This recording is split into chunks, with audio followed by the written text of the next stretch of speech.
Okay,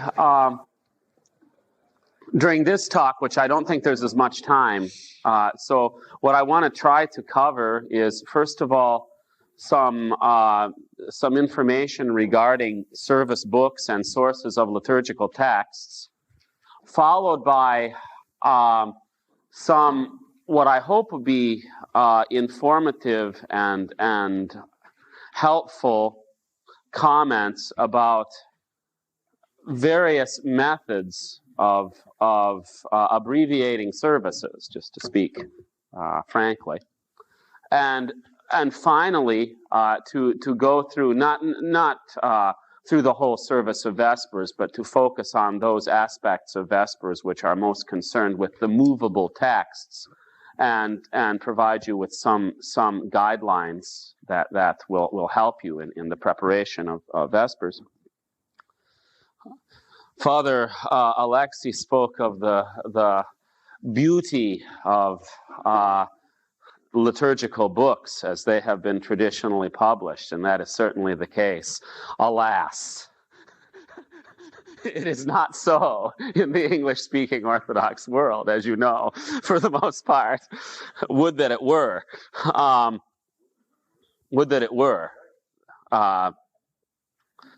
We don't have, in English, with some few exceptions, full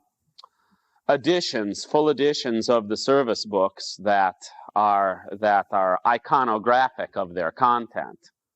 For the most part, we are consigned in the English-speaking Orthodox world to use of some books, but a great deal, as you know, of various sheets and paper-bound books and papers and loose-leaf material and photocopies. I have contributed greatly to this now, and so I can fill a room up with piles of various photocopies of things. I had only one consolation while visiting Russia when I saw that it was Saturday night vigil at the Danilov Monastery in Moscow, and they were singing the verses, the Stichira for Lord I Call, and of course the ones from the Octoechos in the tone of the week, they sang from the Octoechos. But then came the time for the ones for the Saint of the Day, and to my surprise, they did not sing at that point from nicely printed volumes of the Menaion, but there was a flurry of papers, and out came the Xerox sheets. He liked to observe all the saints of the West. Uh-huh. And of course, they don't exist in the Russian service books. And Father Seraphim said it would be the feast of St. Benedict or whoever, and they would be on the Kleros, and they would say, we don't have this in the books. And he would say, aha. He would pull out of his pocket, yeah. Yeah.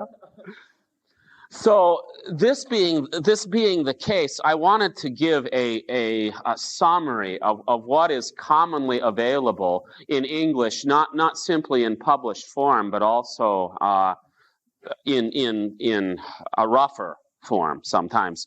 What is necessary for the services? And here I'm going to restrict my comments to Vespers and Matins, the hinges of the daily cycle of services. We need to have access to the variable hymnography that is prescribed for those services, the fixed portions of the services of Vespers and Matins, the psalms that do not change, the litanies and prayers of the deacon and priest. I take for granted now that we have various versions that we use in our churches of these things. Generally, in most of our parishes, there are great Vespers books, daily Vespers books for the priest, for the people, with material taken from various sources that provide those fixed elements of the service in a fairly convenient form. So I want to talk about the movable parts of the service. And for this, one needs access to material taken from 4 liturgical books. First of all, we had no boards yesterday. Now we have 2. There's another one in the corner. So look how quickly. The first book is, of course, the Octoechos, the book of the 8 tones, which contains the hymnography for Vespers and Matins in the tone of the week, beginning on Saturday evening at Vespers, continuing through Sunday, and through every day of the week until the following Saturday morning. And of course, for Vespers, that means that what the Octoechos provides is on Saturday evening, 7 Stichira for the resurrection, followed by the special Theotokion that is traditionally called the dogmatic hymn, the glory now and ever verse of Lord I call on Saturday evening, called the dogmatic hymn because it generally refers to the incarnation in one poetic or typological way or another.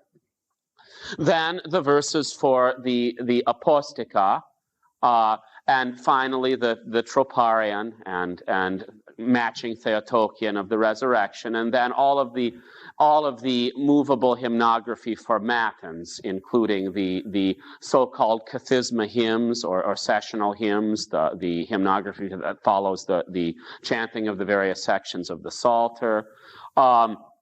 The canon or canons of the day, sometimes there are several, the hymnography for the praises, Stichira on the praises, and other things as well. And then for each day of the week, a lesser amount of hymnography, 3 verses, sometimes 6, but ordinarily 3, for Lord I call for Vespers, and also then a Theotokion, then Stichira for the apostica. And for Matins, likewise, sessional hymns, a canon, a hymn of light, and a hymnography for the apostica. Now, we need to have access to all of this, not only for the Sunday services, but to the extent that we are having daily services in our parish, and many of our churches have at least some, I think probably all have at least something, and some churches have Vespers daily. At this point, I think Matins is still less frequent, but Vespers daily. So we need to have access to all of this hymnography from the Octoechos. There is not at this time available in English a complete Octoechos that is readily available and well published. Mother Maria from the monastery of the Veil in France, who has published so many things, has, I believe, all of the Sunday material in one volume, has the weekday material for tones 1 through 5. You can purchase these things from various Orthodox bookstores. But I would say for now, the best source to go to for the hymnography from the Octoechos is to ask a parish that does the daily services and has it available and will provide it for you. For example, our parish has it available, and many of you have already asked for it. And in some cases, especially for the Saturday evening material, it's already written out to music for those of you who use the Kiev chant. If you use another chant system in your church, then the music that we do in Ben Lomond won't be of use to you. But the texts from the Octoechos for Vespers are available in the 8 tones from our church and probably from several others. Also, we tried, see where I put it here.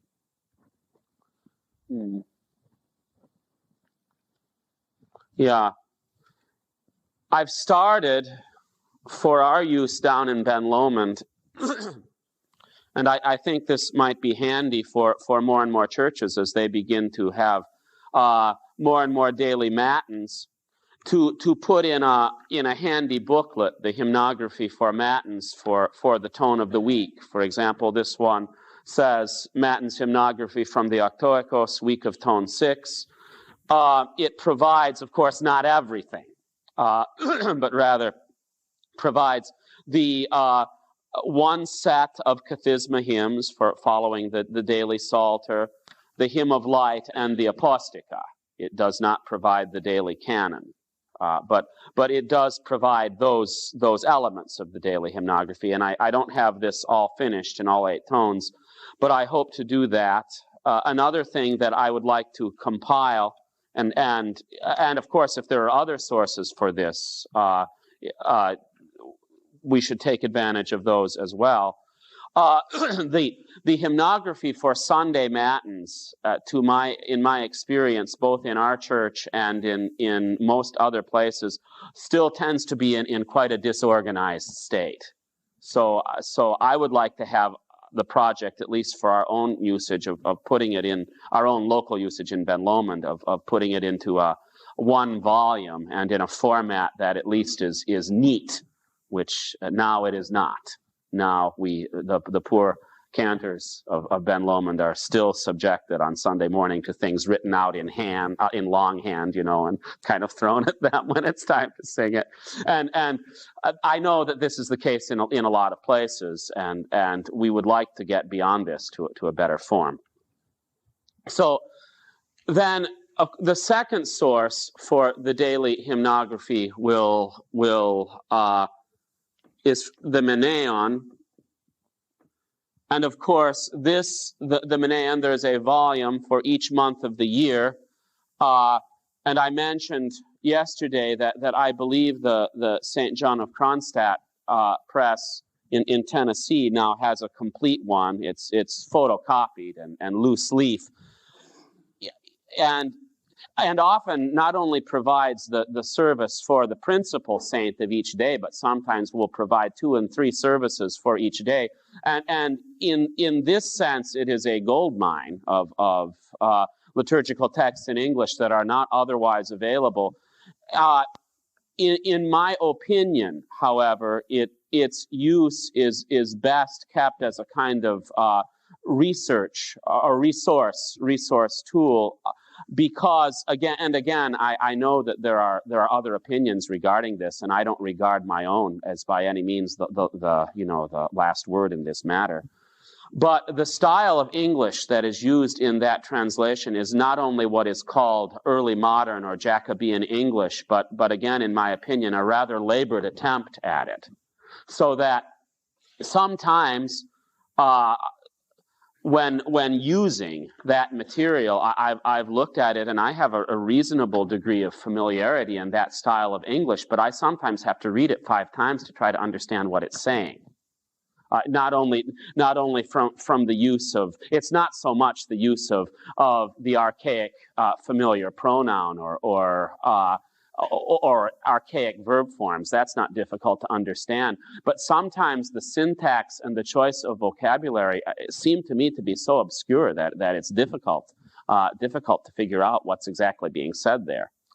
But in any case, it is a valuable thing. The other bound source of Menaion materials, as I showed you yesterday, is being published. 6 months are done now, I believe, by the Melkites, and in this case, it seems to me to be a good translation and fairly usable as it is. Now there's the September, October, November, December, January, and March volumes available. Again, it is not a complete Menaion in that unless it's a very great feast day, it does not include the daily canon. And it includes everything else but not the canon.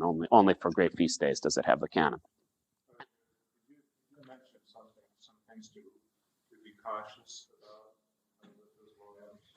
I have not found anything yet. I haven't found inclusive language there. I found inclusive language in another place that I'll mention later. Have you found inclusive language there? Well, things like I'm not always sure that they're using humankind. Right? I don't find that in those volumes. Have you? If that's there, yeah, that's a question. Of course, I was going to mention something about inclusive language in a minute when we come to the Pentecostarian. Somebody else? Father David. Yeah, I'm sure it does. I'm sure it's directly from the Slavonic. Yes, it is. Yeah, that is right. That the Melkite version is a translation of a translation. So that does present certain difficulties. Yet I have, from my use of it, which has been a limited use to this point, I have not found any glaring mistranslations that immediately strike me. And usually, if you get anybody who has it takes a number of years, but if you have daily contact with the liturgical text in any liturgical language, you kind of discover that's why someone who knows the service as well, even if they're present at the service celebrated in a language they don't understand, generally they find it easier and easier to follow because there is this kind of liturgical ease, I will call it, that not two words, liturgical ease, but liturgical ease as a liturgical language. That you get a sense for what is being said there so that you can tell when something is kind of off track. Something is there that seems to be rather either in a greater or lesser extent departs from the original. And I haven't found that in those particular volumes yet, but that's not to say that I'm claiming that it's not there. I don't know.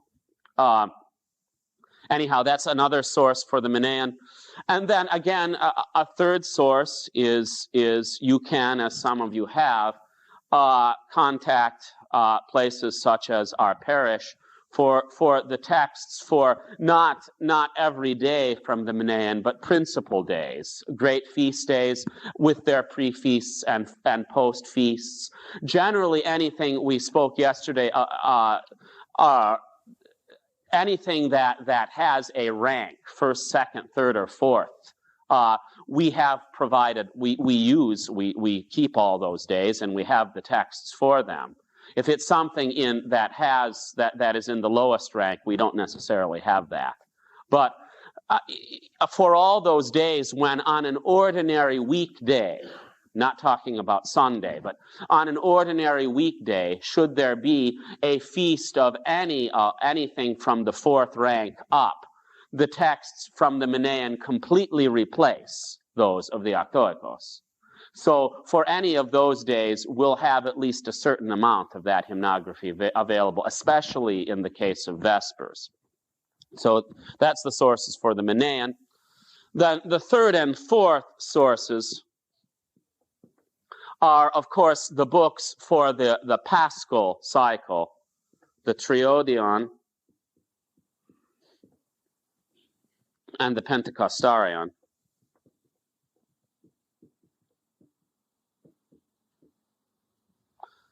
You just to refresh you, just in case there might be somebody who hadn't heard this, the title of that book, the Triodion, means three odes, and it comes from the unique structure of the canon for weekday matins during Lent, that it contains three canticles, each containing a scriptural ode with accompanying hymnography, and that's such a unique feature of that period that it gives its name to the service book.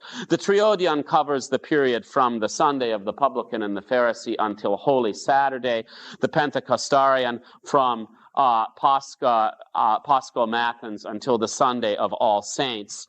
The Triodion and Pentecostarian, during that period of the year, the period of the Paschal cycle, which I mentioned yesterday is about a third of the year, completely replaces the Octoechos, with the exception, of course, of Sunday, when on the Sundays during this period, for the most part, there is still some of the hymnography for the tone of the week that's used, but on the weekdays completely replaces the Octoechos.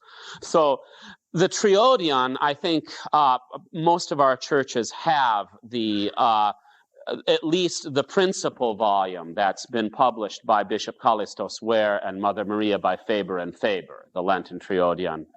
Then there's also a second volume, because the principal volume contains only the Sundays, the first week of Lent, special services such as the Great Canon of St. Andrew and the Akathist in honor of the Mother of God, and Holy Week. The rest of the weekday material from the Triodion, you have to get the supplement volume, which is in a mimeographed. It's a bound volume, but it's not a nicely printed volume like the principal volume. Now, excuse me. The principal volume had gone out of print for a while, and people were having trouble getting it. But now it's back in print. I understand you can get it at St. Tikhon's, and the supplement volume is still available, and it's very complete. And it uses again what I would describe as a modified Jacobean English, not as labored. It doesn't seem as the St. John of Kronstadt style. And then for the Pentecostarian, there are at this point, although Father David Barr just informed me of a third, there are 2 printings of the Pentecostarian in English. Oh, Triodion. Okay, yeah. Father David spoke of from the Church of New Zealand. Did you say, Astra? They have published an English Triodion, complete in 1 volume. But you also said the translation style is it's all 1 volume. A bad translation. Well. Now, the Pentecostarian is available, first of all, in a very beautifully and handsomely printed volume by Holy Transfiguration Monastery in Brookline, and it's very complete. Again, using Jacobean English in a rather polished form in general, I would say, but it is Jacobean English. And then the second is printed again under Uniate auspices by the Sisters of St. Basil the Great in Uniontown, Pennsylvania.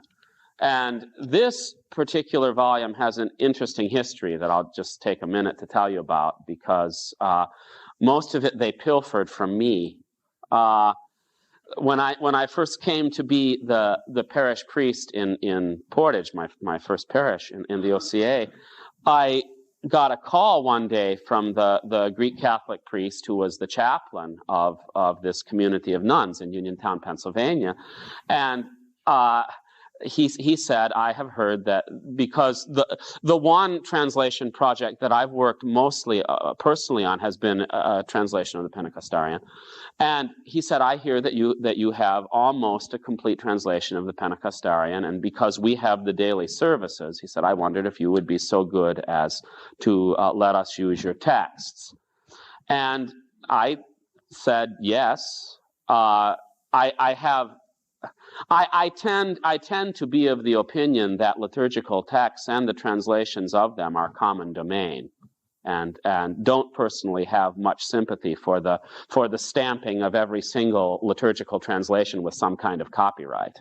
I will say that. But anyhow, I said yes. I said the only thing is they're rough. I worked on it for a number of years after that. They're mostly handwritten, but if you want to use them in the chapel there, you're welcome to have a copy. So I made them a copy.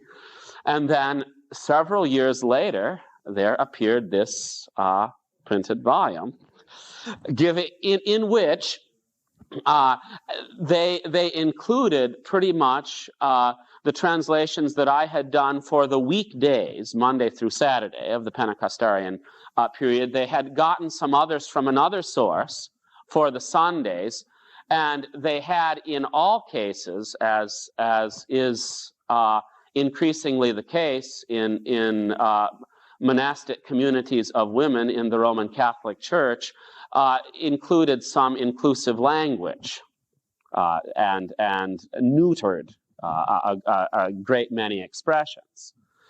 Well, I was rather disturbed by this, but since I had given these texts to them and not really put any restrictions on how they use them, well, that's how they decided to use them, and they printed this volume. And there's no name of any translator given on the front page. It's just published by them, and there it is. It's a green volume. So for the weekdays of the Pentecostarian, I still would. Though I think those translations there are usable, but be careful about about unisex language, because it does pop up rather regularly in there. You have to have your eye open for it. So, and again, also, for churches that have done a great deal of labor already in preparing texts for the daily services, we have material available for the Sundays and weeks of the Triodion and Pentecostarian. Maybe I'm being imprudent, kind of offering it as a free for all for everybody. I'm beginning to think that if we keep on sending many more things out, we're going to have to, perhaps ask for some sort of token offering. But anyhow, the material is available, at least to a certain extent. But having some sort, at least, even if it's not an extremely technical knowledge of though what that means, I don't know what. Having a degree of familiarity that is hopefully increasing year by year of the liturgical hymnography that is unique to these service books is very important for all of us, and we must have it in order to appropriately prepare the services. Now, on any given day, there is going to be a certain amount of combination of material from these various volumes.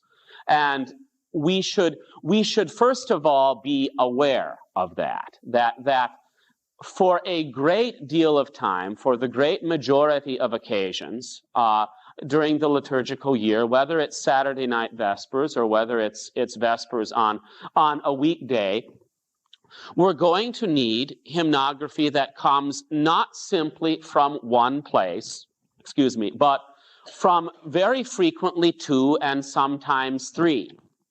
That is the nature of our services. We spoke yesterday about these interlocking cycles, the 4 cycles that come together in different combinations every year. I don't know if anybody's figured out how many years it takes for exactly the same concurrences to happen, but the amount of variation is very great. So we have combinations of hymnographic material that are continually occurring, and we need to be aware of that, first of all, that on any given Saturday night, for example, ordinarily, in addition to the hymnography for the resurrection in the tone of the week from the Octoechos, we're going to need, for example, if it is if there is falling on Sunday, on that particular day, the feast of a saint, anything from the 4th rank or higher. If it is during one of the pre-feasts or post-feasts of one of the great feasts of the Lord and the Mother of God.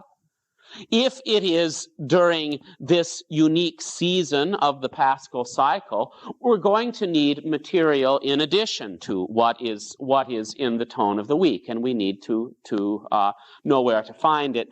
Also, this would be a good time, I guess, to mention what has been frequently done up to this point. There have been various attempts to take the most commonly used liturgical hymnography from all of these sources and publish it in one book. And of course, the most famous example of that in English is the beloved 5-pounder that we all know so well. And there is a great deal of material in there. The reason why I don't recommend the use of the texts from that book, I know people say over and over again, but it's all we have. No, it isn't anymore. All of us are capable of going to other sources where better quality English texts are provided. I am sure at the time when Father Nasser did his monumental work that resulted in the publication of that book, it was one of the pioneering attempts to provide liturgical texts in English, but its time is over. The English that is used in that book is, for the most part, bordering on the incomprehensible sometimes, as we all know. So I would take the risk, and I don't think it's simply merely a subjective opinion of discouraging the use of that volume. We can find better things. We can use better things. But using better things does assume the basic knowledge that on any given day in the church year, the hymnography is coming from various sources. If it is a Saturday night and there is also the feast of a saint, or as I mentioned, the pre-feast or post-feast of one of the great feasts, then the texts are going to be taken from the Octoechos and the Menaion. Depending on how great a celebration from the Menaion has come in the calendar that day, will determine how much is taken from one and how much from the other. If it is one of the greater feasts falling on Sunday, for example, of the second or third rank, it's going to be as much, or in some cases even more than the texts in the tone of the week. If it's a feast of the third class, it'll be a little less of the Menaion, a little more of the Octoechos. If it's a feast of the fourth, even less.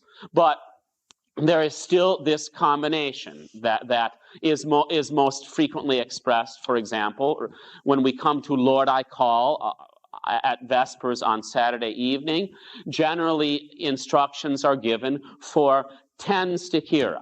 And so many from the Octoechos, so many from the Menaion. The typical pattern is that if the commemoration from the Menaion on that given day is of a saint that has no sign, or of the fifth class, it'll be all 7 of the Octoechos and 3 from the Menaion. Very frequently, this hymnography from the Menaion for these non-ranking days tends to be omitted. Then, if it should be a feast, a saint's day of the fourth class, it will generally say 6 verses from the Octoechos for the resurrection in the tone of the week, 4 from the Menaion, a glory verse from the Menaion, then Now and Ever, the dogmatic hymn back to the Octoechos in the tone of the week. If it should be a third class day, it will very frequently say 4 verses in the tone of the week for the resurrection and 6 from the Menaion, if there are that many. Sometimes there are that many, sometimes there aren't. But what's being done here is, because it is a greater feast falling on Sunday, an increased amount of the hymnography for the saint of the day is being included with that, with the hymnography for the resurrection. And of course, if it should be such a concurrence as one of the great feasts of the Mother of God, for example, falling on Sunday, then there will be a small amount, generally, of the hymnography for the Octoechos, 3 or 4, and then the rest from the great feast of the Mother of God. Because, as we said yesterday, not even the great feasts of the Mother of God are able to completely displace the Sunday celebration of the resurrection. Only another great feast of the Lord can do that, whether it's Nativity or Theophany, or I didn't mention these yesterday, Ascension or Palm Sunday or Pentecost. Now this is, or Thomas Sunday. Now, you might ask, well, those days, Palm Sunday, Thomas Sunday, Pentecost, always fall on Sunday by their very nature. But they are unique in that the services for those days completely replace the ordinary service of the resurrection in the tone of the week, and it's important to know that. They all have their own complete set of hymnography. Thus, on Palm Sunday, we sing the service of Palm Sunday. We don't sing anything of the resurrection in the tone of the week. Likewise, on Thomas Sunday or Pentecost. Now, what time is it getting to be? Okay. 15 minutes.